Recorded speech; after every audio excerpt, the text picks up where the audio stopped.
Olá, como está? Como foi a sua semana? Estamos juntos mais uma vez. Vamos estudar a Bíblia, a Palavra de Deus. Antes, porém, nós vamos orar. Senhor Deus, nosso Pai querido, obrigado pela semana que tivemos. Obrigado porque nós podemos ler a Tua Palavra diariamente e aprender dela em todos os momentos. Agora que estas lições sejam aplicadas à nossa vida. É a oração que fazemos no nome de Jesus. Amém. Muito bem, meus queridos, nós estamos estudando as cartas de Paulo. E neste tempo nós vamos falar a respeito de uma pequenina carta escrita a Filemon. A carta escrita a Filemon tem 25 versículos. 25 versículos. E o ponto-chave desta carta é o versículo que eu vou ler para os irmãos. O verso de número 15 e o verso de número 16. Porque bem pode ser que ele se tenha separado de ti por algum tempo, para que o recobrasses para sempre, não já como escravo, antes mais do que escravo, como irmão amado, particularmente de mim e quanto mais de ti, tanto na carne como também no Senhor. Filemon, versos 15 e 16. Quem era o homem Filemon? Um crente, um cristão de Colossos. Nós vamos perceber aqui que esse homem tinha uma igreja, um grupo de irmãos que se reunia na sua casa. E nós podemos compreender estas palavras principalmente quando nós lemos Colossenses no capítulo 4, o verso de número 9, em que ele faz alusão a Onésimo, amado e fiel irmão, que é dos nossos. E lá no verso de número 16 e 17 de Colossenses capítulo 4. E quando esta epístola tiver sido lida entre vós, fazei que também seja na igreja dos Laodicenses e que veio de Laodiceia, lede-a vós também. E dizei a Arquipo, atenta para o ministério que recebestes no Senhor, para que o cumpras. Aqui nós vamos entender, meus queridos irmãos, que Filemon também tinha um filho. Possivelmente o seu filho venha pastorear a igreja de Laodiceia, uma daquelas igrejas pelo qual nós vamos ver as 7 cartas lá do Apocalipse sendo escritas depois. Mas voltando à questão de Filemon aqui, o pai de Arquipo, nós vamos ler então e ver então no verso de número 2 de Filemon, a nossa irmã Áfia e a Arquipo ou Arquipa, nosso camarada, e a igreja que está em sua casa. A igreja que está em sua casa. Filemon se convertera como muitos outros na pregação do apóstolo Paulo. Ele se convertera a Jesus Cristo através do ministério de Paulo, possivelmente em Éfeso. Possivelmente isto tenha acontecido lá em Éfeso. E nós vamos perceber, meus queridos irmãos, que Paulo não tinha visitado Colossos. Então, se a igreja chegou a esse lugar, foi através desse homem chamado Filemon. Qual é a ocasião e o propósito desta pequena carta ter sido escrita? O texto cita um outro nome aqui, Onésimo. Quem é Onésimo?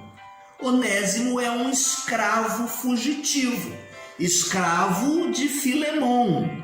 Diz-nos o verso de número 16 aqui da carta a Filemon o seguinte: não já como servo, antes mais do que servo, como irmão amado, particularmente de mim, e quanto mais de ti, assim na carne como no Senhor. Veja que Onésimo pode ter roubado a Filemon, e é um escravo fugitivo, e nós podemos entender aqui, pelo sentido da carta, que Deus providencialmente vai tocar no coração deste homem, Onésimo, que vai estar preso juntamente com Paulo, e ele se converte. Agora então, ele que era anteriormente, e muitos o chamam de inútil porque ele era um escravo, agora ele se torna muito útil para a obra de Deus. E veja qual a situação delicada aqui que está por trás desta situação. Onésimo é um escravo fugitivo. Pensa-se até que ele havia lesado Filemon, roubado alguma coisa.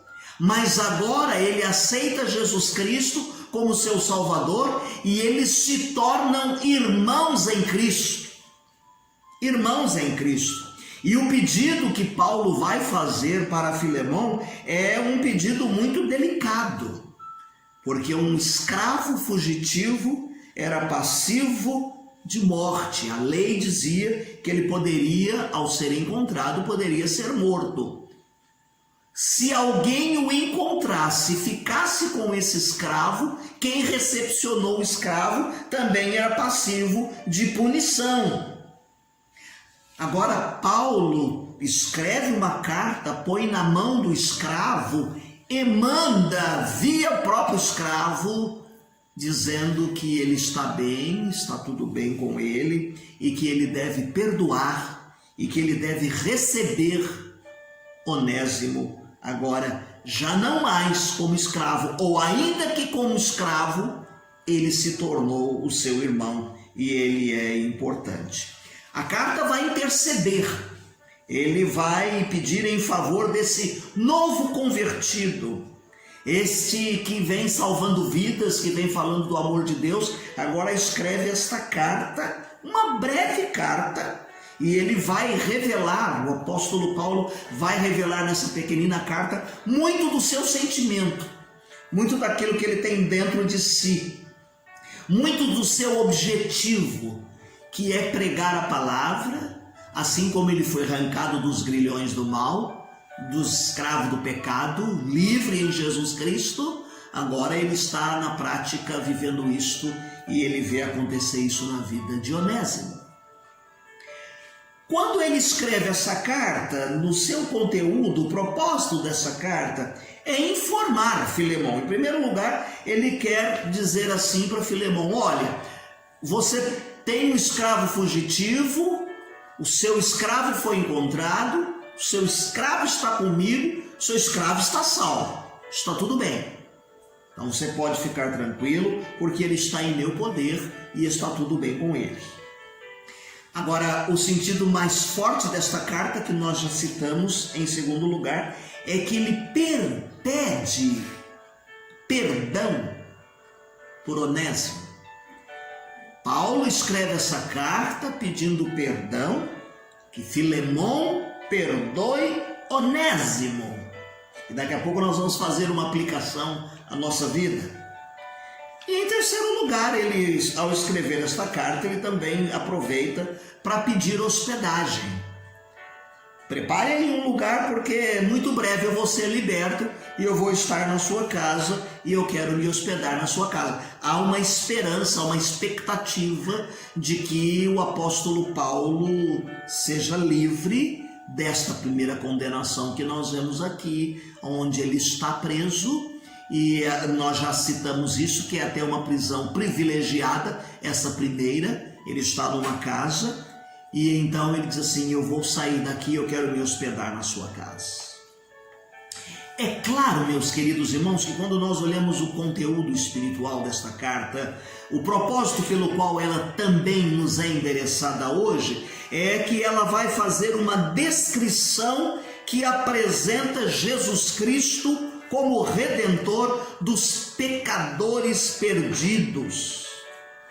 Assim como Paulo estava disposto a pagar um preço Porque quando nós vemos o conteúdo da carta, você já deve ter lido esta semana na leitura diária, o apóstolo Paulo, quando diz para Filemão: Onésimo está bem, está comigo, se você não quiser recebê-lo, eu pago por ele, eu indenizo você, mas é preciso que você o perdoe.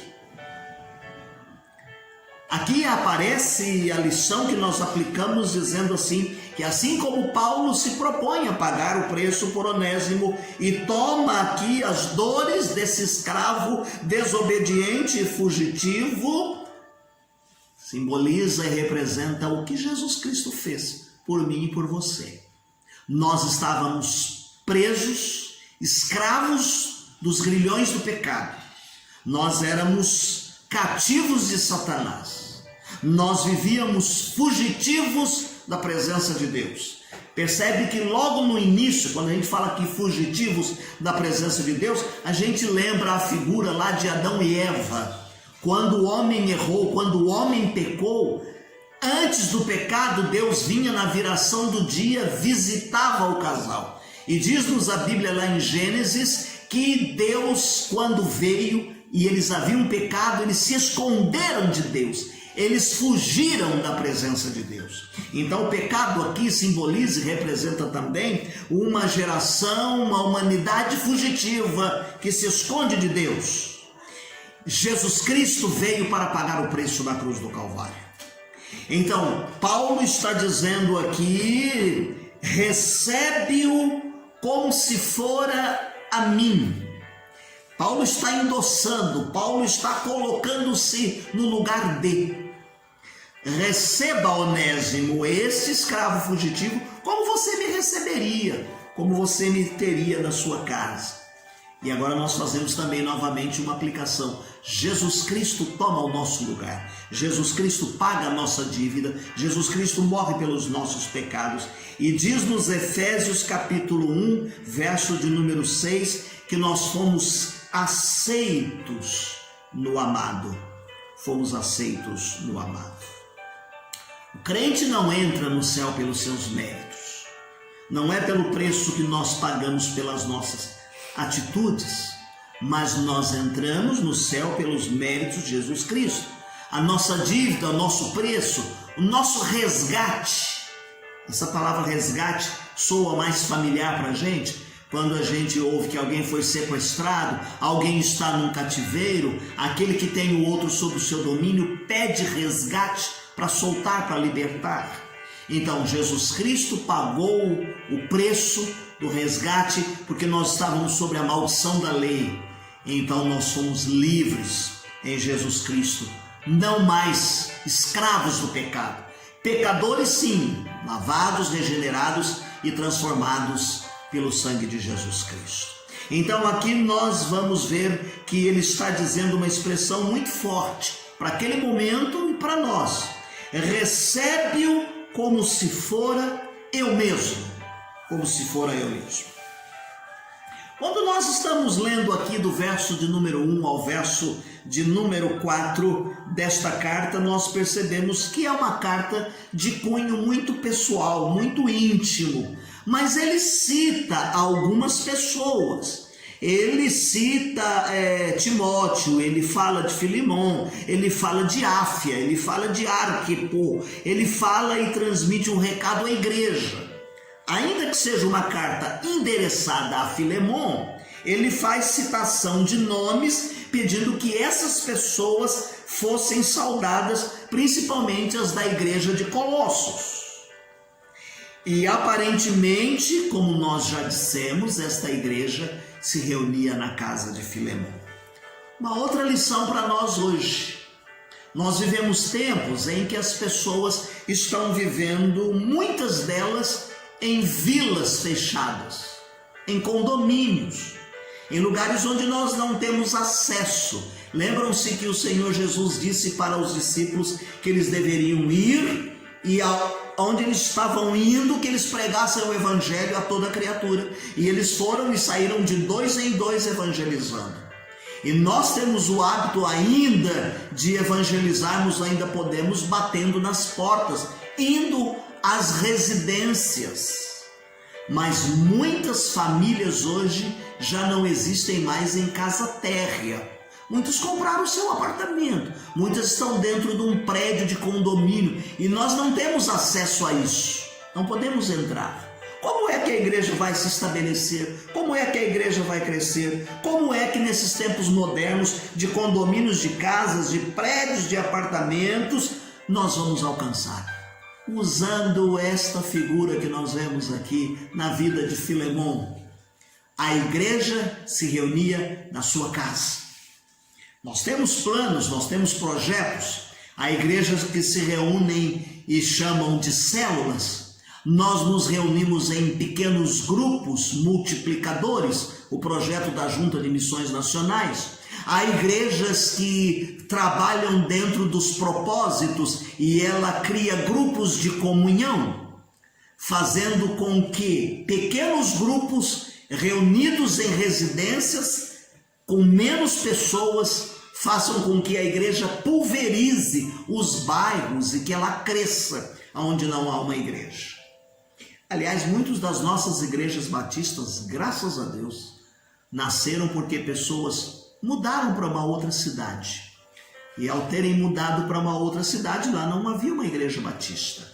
Nós já citamos isso anteriormente, numa das cartas de Paulo. E então essas pessoas, pastor, lá onde estou morando não tem igreja, o senhor não quer começar um ponto de pregação, uma congregação, o senhor não quer usar minha garagem, meu quintal? Ou há igrejas onde a igreja, num loteamento novo, a igreja compra um terreno, estabelece lá um ponto de pregação, depois cresce para a congregação e organiza-se uma igreja. Nesses tempos modernos, meus queridos irmãos, nós precisamos entender que as pessoas precisam ser alcançadas. Paulo identifica este homem chamado Onésimo, um escravo fugitivo que se converte. E a orientação e o conselho do apóstolo Paulo é que ele não continue fugitivo, porque agora a sua vida é uma vida mudada, é uma vida diferente. Ele é um crente transformado, salvo. Ele deve voltar e ele deve falar com Filemon. Esta carta escrita pelo punho de Paulo é para que ele perdoe o escravo fugitivo e o receba como se fosse a si mesmo. Hoje nós vamos parar aqui, ok? No nosso próximo encontro, nós vamos falar mais detidamente do conteúdo desta carta, tá bem? Nós vamos poder explorar mais versículos e mais situações em que vamos crescer e vamos aprender aos pés de Jesus Cristo. Provavelmente o seu coração deve estar ardendo de alegria e pulsando, lembrando os seus primeiros anos de vida cristã. Como foi que você aceitou Jesus Cristo? Muitos aceitaram Jesus Cristo porque receberam um folheto. E a mensagem do folheto falou ao seu coração. Conheço pessoas que passavam ao lado da igreja, ouviram o hino, entraram na igreja e a pregação falou ao seu coração e o Espírito Santo de Deus mudou o seu pensamento. Conheço pessoas que foram evangelizadas durante 30, 25, 40 anos, mas também aceitaram Jesus como Salvador após um longo tempo de semeadura da palavra de Deus. Eu quero que você nesse momento lembre dos seus anos de vida, do primeiro amor, seus primeiros anos de vida cristã, e que nós possamos relembrar isso através do hino de número 46 do nosso cantor cristão que diz: eu perdido pecador, longe do meu Jesus, já me achava sem vigor, a perecer sem luz. Meu estado Cristo viu, dando-me sua mão, e salvar-me conseguiu da perdição. Minha vida, todo ser, quero lhe consagrar, ao seu lado vou viver, o seu amor cantar, a mensagem transmitir aos que perdidos são. Venham todos já fluir a salvação. Cristo me amou, me livrou, seu imenso amor me transformou. Foi o seu poder, foi o seu querer. Sim, Cristo Salvador me transformou. Transformou a mim, transformou a você, transformou a Onésimo, transformará muitas vidas se nós dedicarmos a nossa casa, nosso tempo, para falarmos do amor de Deus e da graça de Cristo. Deus te abençoe. Não deixe de fazer a leitura diária. No final da nossa transmissão aparecerá aí os textos e você vai poder ter a sua leitura diária, ok? No nosso próximo encontro, nós vamos começar falando de Hebreus. Não se diz diretamente, foi escrita por Paulo, mas vem como molde das cartas de Paulo. Então nós vamos continuar nestas cartas, tá bom? Então no próximo encontro, ainda não é Hebreus, nós falaremos do conteúdo de Filemão, mas as leituras diárias que você vai ler, aparecerá já o texto da carta de Paulo aos Hebreus. Deus te abençoe. Tenha uma semana feliz, uma semana abençoada.